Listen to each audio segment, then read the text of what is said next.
تعرفنا في الأجزاء السابقة على استيراد البيانات من الإنترنت ومن قواعد البيانات، وسوف نتعرف في هذا المثال على طريقة استيراد بيانات الملفات النصية، وهي مشابهة تماما لطريقة استيراد بيانات قواعد البيانات.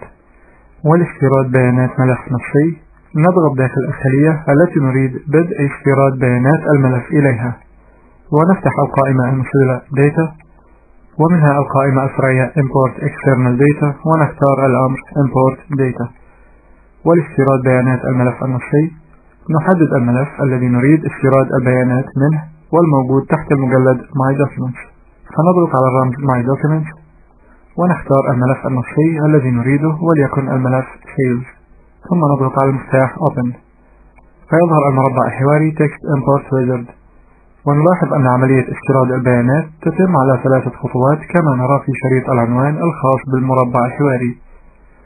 ومن الجزء Original Data Type نحدد طريقة فصل البيانات المستخدمة داخل الملف النصي، فإذا تم فصل البيانات داخل الملف بأحد علامات الفصل مثل علامة الفصل كوما أو سيميكولون أو تاب أو أي علامة فصل أخرى نختار Delimited. أما إذا تم فصل البيانات داخل الملف النصي باستخدام مسطرة المسافات نختار Fixed Width.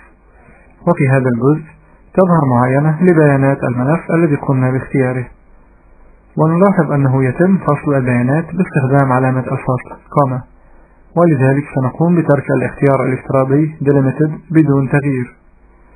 وفي الخانة Start Import at Row يتم تحديد رقم الصف الذي نريد بدء استيراد البيانات منه.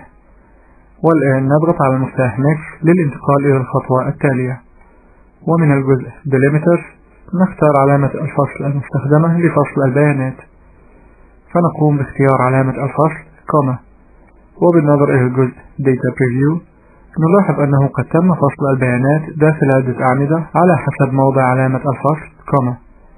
والآن نضغط Next للانتقال إلى الخطوة التالية، وفيها يتم تحديد نوع البيانات لكل عمود، كما يمكن تحديد الأعمدة التي لا نريد استيرادها.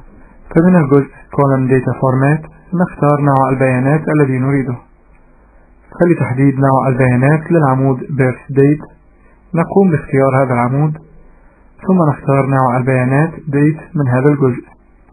ومن القائمة المجاورة لهذا الاختيار نحدد تنسيق التاريخ الذي نريده،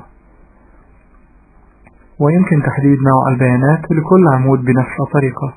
والآن نضغط على المفتاح Finish لإنهاء عملية استيراد البيانات، فيظهر المربع الحواري Import Data. فنترك الاختيار الافتراضي Existing Worksheet كما هو لاستيراد البيانات داخل صفحة العمل الحالية، ونضغط OK، فيتم استيراد بيانات الملف النصي داخل صفحة العمل الحالية.